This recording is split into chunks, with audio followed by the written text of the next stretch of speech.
इस बार क्या जो मुकाबला होगा वो द्विपक्षीय नहीं बल्कि त्रिकोणीय मुकाबला होने वाला है। अगड़े पिछड़े की राजनीति 1990 के बाद से बिहार में हावी हो गया। प्रशांत किशोर के पास वो क्वालिटी है, वो क्वांटिटी है कि कैसे जनता के बीच अपने आप को या फिर पार्टी को या फिर जो पार्टी के तरफ से प्रत्याशी हैं उन्हें कैसे स्थापित करनी है वो बखूबी जान। स्वर्ण समाज से सीएम होंगे या नहीं होंगे इस पर तो फिलहाल नहीं कहा जा सकता। लोगों को लग रहा है कि प्रशांत किशोर के साथ ब्राह्मण भूमिहार जो उनका ब्राह्मण भूमिहार का जो बिहार में समीकरण चलता है वो समीकरण काम नहीं करेगा उनके पीछे, लेकिन नहीं, बिल्कुल ये गलत है। जब से देश आजाद हुई है तब से आप देख लीजिए मुस्लिम समाज के लोग हमेशा से ठगे जाते रहे हैं। प्रशांत किशोर जिस जाति से आते हैं, जिससे ब्राह्मण समाज से आते हैं, उस ब्राह्मण समाज की या फिर स्वर्ण समाज की 15% से अधिक बिहार में जो है वोट बैंक है ही नहीं। इंटरनली रूप से देखिए तो लगभग एक ऐसा भी तबका है जो प्रशांत किशोर के साथ पूर्ण रूप से समर्थन करते हुए नजर आ रहा है। तो ओवैसी कोई वोट कटवा कहा गया है ना,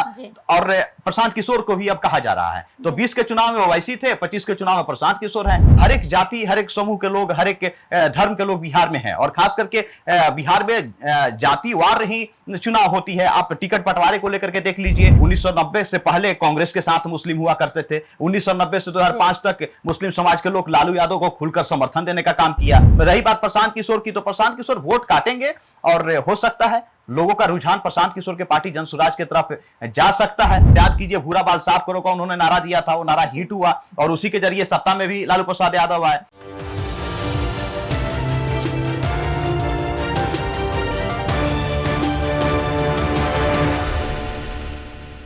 नमस्कार, आप देख रहे हैं मंथन टुडे। मैं हूं आपके साथ अंशु गोस्वामी। बिहार विधानसभा चुनाव करीब है और सियासी घमासान भी अलग अलग रुख इख्तियार कर रहे हैं। तो अगर बात करें प्रशांत किशोर की, पहले एक खबर आई थी कि उनकी लोकप्रियता में कमी आई है, लेकिन काफी सारे सर्वे के बाद और जैसे विधानसभा चुनाव अब करीब है, उनकी लोकप्रियता बढ़ी है। ये दर्शाती है क्या कुछ वो सच्चाई है और क्या राजनीतिक वो पहलू है और क्या वो कारण है, किन वजहों से ऐसा कुछ हो रहा है, वो आखिर राज क्या है। इसी तमाम विषय पर बातचीत करने के लिए हमारे साथ हमारे सहयोगी डॉक्टर संजीव। जिस तरीके से अगर बात करें, अभी ये कहा जा रहा है कि प्रशांत किशोर की लोकप्रियता बढ़ रही है, क्या बिहार में 2005 वाली बदलाव की हवा इस बार के विधानसभा चुनाव में चलने वाली है? देखिए अंशु, बिल्कुल साफ तौर पर इसमें कहीं भी किसी भी तरह का दोहराई या दुमत की बात नहीं है कि प्रशांत किशोर की लोकप्रियता में बढ़ोतरी हुई है। आप देखिए ना, जिस प्रकार से लगातार प्रशांत किशोर 2022 से लेकर के 24 तक जो पिछले 2 साल उनका रहा, लगातार बिहार में कई जिलों में, कई गांवों में, कई पंचायतों में वो जाने का काम किए, पदयात्रा किया उन्होंने। जिस तरह से लोगों से मतलब इंटरएक्ट हो रहे हैं, लगातार लोगों से जुड़ रहे हैं, लगातार लोगों से बातचीत कर रहे हैं, तमाम बिहार के जो मुद्दा है, जिस मुद्दे को लेकर के राजनीति करनी चाहिए वाकई में, उन तमाम मुद्दों को लोगों के समक्ष रख रहे हैं, उस पर खुल करके बातचीत कर रहे हैं। इस तरह से यह क्यास बिल्कुल लगाया जा रहा है कि प्रशांत किशोर की लोकप्रियता तो बढ़ ही रही है, साथ ही साथ आने वाले दिनों में प्रशांत किशोर की जो छवि है एक सीएम फेस के रूप में भी प्रोजेक्ट हो रही है लगातार। अंशु जी, तो क्या लंबे समय के बाद अब बिहार में स्वर्ण समाज में आने वाले व्यक्ति सीएम बनने वाले हैं? देखिए, स्वर्ण समाज से सीएम होंगे या नहीं होंगे इस पर तो फिलहाल नहीं कहा जा सकता है, लेकिन बिहार की राजनीति ऐसी है और बिहार ही एक ऐसा राज्य है, यूपी की भी हम बात करेंगे, लेकिन बिहार से जाति है कि जाति ही नहीं है, इस चीज को समझना होगा।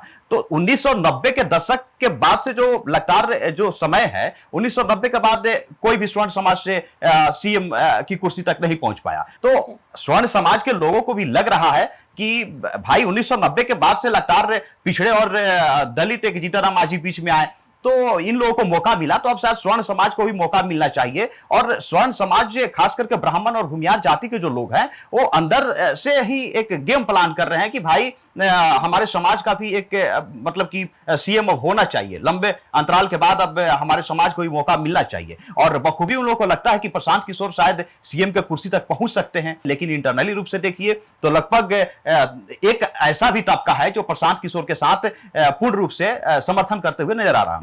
जी, क्या जातिवाद के बंधन को तोड़ने में कामयाब हो पाएंगे प्रशांत किशोर? देखिए जातिवाद, हमने तो कहा ना कि बिहार से जाति है कि जाति नहीं, और जी। बिहार से जाति को खत्म करना, या फिर हमारे देश के इतिहास को ही देख लीजिए ना, यह असंभव सा है, क्योंकि जी। हर एक जाति, हर एक समूह के लोग, हर एक धर्म के लोग बिहार में हैं, और खास करके बिहार में जातिवार ही चुनाव होती है। आप टिकट बंटवारे को लेकर के देख लीजिए, कास्ट फैक्टर एक बड़ा फैक्टर होता है बिहार की राजनीति में, या किसी भी राज्य की राजनीति में, उसको आप नजरअंदाज नहीं कर सकते हैं। और खास करके बिहार में जो जन स्वराज पार्टी की स्थापना इन्होंने किया, उसमें उस कमेटी को उठा करके, उस लिस्ट को उठा करके देख लीजिए उस संगठन में, तो सभी जाति के लोगों को उन्होंने शामिल किया। जिसकी जितनी संख्या है उसके हिसाब से कमेटी में उन्होंने रखने का भी काम किया। तो और लगातार उन्होंने खुले मन से बोला भी कि भाई यादव 15% है तो यादव को हम 15% टिकट भी देंगे, है ना। जिस समाज के लोग जितने प्रतिशत हैं, उतना उनका अधिकार बनता है कि मैं उनको उतना टिकट दूं। तो जाति से वो अलग नहीं हट सकते हैं। उनको पता है कि हम जाति से अलग हटेंगे तो, और जाति मतलब कि हर एक कास्ट को, हर एक जाति को छोड़ करके हम बात करेंगे, तो वो बिहार में शायद संभव नहीं है। अंशु जी, क्या मुस्लिम समाज के लोग सच में देंगे प्रशांत किशोर का साथ? देखिए, मुस्लिम समाज के लोग, सच्चाई यही है अंशु की, आप मतलब कि जब से देश आजाद हुई है तब से आप देख लीजिए, मुस्लिम समाज के लोग हमेशा से ठगे जाते रहे हैं। कांग्रेस ने भी ठगा, है ना, और बीजेपी तो खैर मुस्लिम की बात ही नहीं करती है। अगर हम बिहार की बात कर ले, अगर राज्यवार अगर बात कर ले, यूपी की बात कर ले, तो मायावती के साथ मुस्लिम समाज के लोगों ने जाकर के देखा। उसके बाद मुलायम सिंह यादव, फिर अखिलेश यादव, है ना।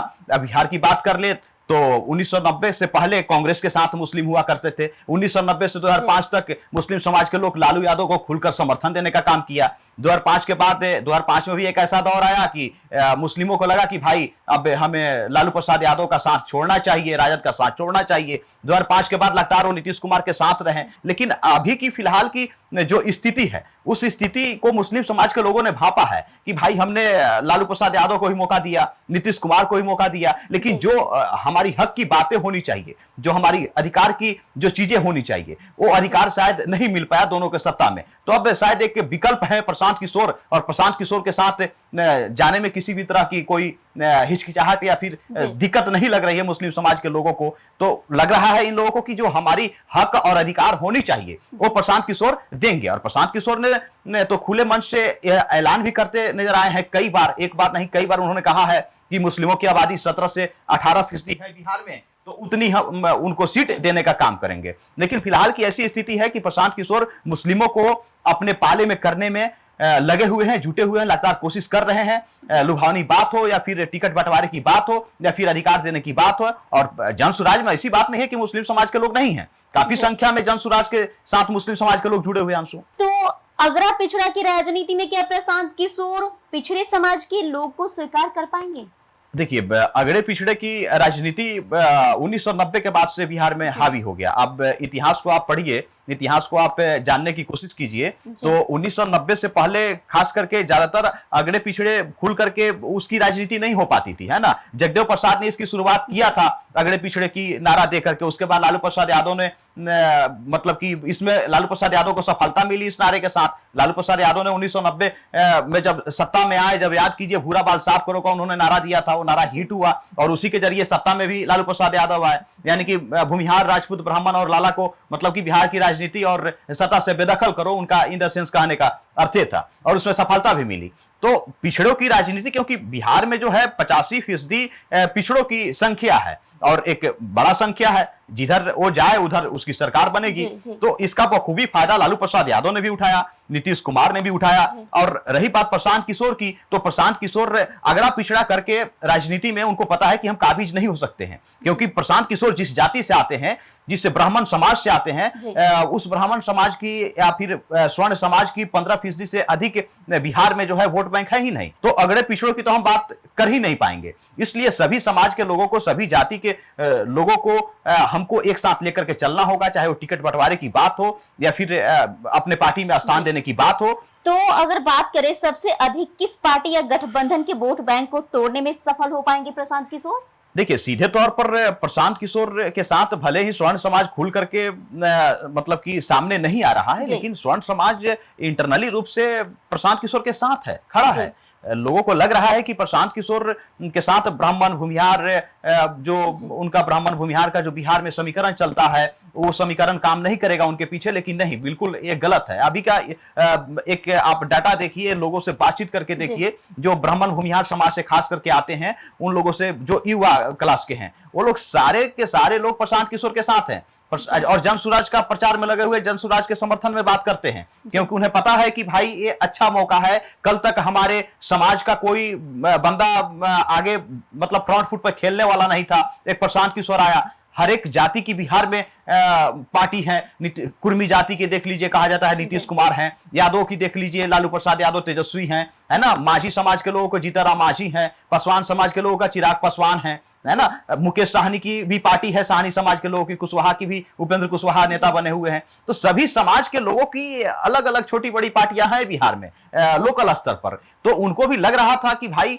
हमारे भी जाति की एक पार्टी होनी चाहिए, जिस काम को प्रशांत किशोर ने बखूबी निभाया है। तो इंटरनली रूप से तो समर्थन है ही। तो अब आपका सवाल रहा कि किस गठबंधन को नुकसान पहुंचाने का काम करेंगे, तो बीजेपी को ही सबसे अधिक वो डैमेज करेंगे, एनडीए गठबंधन को ही वो डैमेज करेंगे, क्योंकि स्वर्ण समाज के लोगों का वोट हमेशा से एनडीए गठबंधन के साथ रहा है, बीजेपी के साथ रहा है, तो उसी वोट में सेंधमारी करेंगे। एक ये सवाल बहुत बड़ा है कि क्या सच में प्रशांत किशोर अपने लिए राजनीति के चाणक्य सिद्ध हो पाएंगे या सिर्फ वोट कटवा बन के रह जाएंगे? नहीं, देखिए, प्रशांत किशोर चाह रहे हैं कि बिहार की जो राजनीति है और जो बिहार में जो चुनाव होने वाले हैं विधानसभा का, उसमें त्रिकोणीय मुकाबला हो, उनकी एक ख्वाहिश है। और लगातार वो बोल भी रहे हैं, जहां भी पद यात्रा के दौरान जा रहे हैं, लोगों से जब वो रूबरू हो रहे हैं, बातचीत कर रहे हैं, ग्रामीण लोगों से जब अपनी बातों को रख रहे हैं, उनकी बातों को सुन रहे हैं, तो कहीं कहीं वो बोल भी रहे हैं कि इस बार क्या जो मुकाबला होगा वो द्विपक्षीय नहीं बल्कि त्रिकोणीय मुकाबला होने वाला है। यानी कि वो अपने आप को बिहार की राजनीति में एक स्थान पर पहुंचाने की कोशिश कर रहे हैं, रखने की बात भी कर रहे हैं। तो एनडीए और इंडिया की वोट बैंक को डैमेज तो करने ही वाले हैं, उसके साथ ही साथ वोट कटवा की आपने बात किया। ओवैसी साहब की भी लगातार बातचीत हो रही थी कि बीजेपी की बी टीम है। प्रशांत किशोर को भी राजद पार्टी के तमाम नेताओं की तरफ से ये भी कहा गया था, जगदानंद सिंह की तरफ से कहा गया था कि भाई कि वो वोट कटवा है, वोट काटने के अलावा और कुछ नहीं करेंगे। राजद पार्टी के तमाम बड़े नेताओं की तरफ से कहा गया। तो ओवैसी कोई वोट कटवा कहा गया है ना, और प्रशांत किशोर को भी अब कहा जा रहा है। तो 20 के चुनाव में ओवैसी थे, 25 के चुनाव में प्रशांत किशोर हैं। तो ओवैसी को भी मतलब कि बिहार की राजनीति में सफलता मिली थी, 5 सीटों पर उनके विधायक ने जीत हासिल की थी, दर्ज की थी। रही बात प्रशांत किशोर की, तो प्रशांत किशोर वोट काटेंगे और हो सकता है लोगों का रुझान प्रशांत किशोर के पार्टी जन स्वराज की तरफ जा सकता है। अब ये तो खैर विधानसभा चुनाव होने के बाद सारा चीजें क्लियर हो पाएंगी। जी, क्या जिस तरीके से दिखाते हैं प्रशांत किशोर कि वो एक जन नेता बनेंगे, जननायक की तरह अपने आप को वो साबित करेंगे, क्या ये स्ट्रेटेजी है? जब लगता है उनकी लोकप्रियता गिरेगी, कुछ ऐसा प्रपंच रचा जाता है कि वो उभर जाते हैं। बीपीएससी की अगर बात करें वो, या फिर सदन के घेराव की बात करें, अब उन पर एक्शन भी लिया गया है। क्या राजनीति में अपने आप को स्थापित करना उनके लिए ये चैलेंजिंग भरा होगा? देखिए, प्रशांत किशोर 2014 के बाद मतलब कि लगातार वो चर्चा में आ गए, क्योंकि कांग्रेस से सत्ता से दूर गई और सत्ता में काबिज हुए प्रधानमंत्री मोदी यानी बीजेपी, है ना। तो 2014 में बीजेपी के लिए, एनडीए गठबंधन के लिए प्रशांत किशोर ने खुलकर काम किया था। उनकी कंपनी आईपैक जो है वो सारी जिम्मेदारी निभाई थी, और इनके रणनीति के सहारे दूसरा कोई मुख्यमंत्री बना, वहां पर उस नेता की पार्टी काफी अच्छी प्रदर्शन कर पाई। तो प्रशांत किशोर के पास वो क्वालिटी है, वो क्वांटिटी है कि कैसे जनता के बीच अपने आप को, या फिर पार्टी को, या फिर जो पार्टी के तरफ से प्रत्याशी हैं उन्हें कैसे स्थापित करनी है, वो बखूबी जानते हैं अंशु। जी, बहुत बहुत शुक्रिया संजीव जी इन तमाम मुद्दों पर बातचीत करने के लिए। तो ये थे हमारे सहयोगी डॉक्टर संजीव, जिन्होंने बिहार की राजनीति के प्रशांत किशोर के जो उभरते हुए जो कई राज है उस पर खास बातचीत की। देखते रहे मंथन टुडे। शुक्रिया।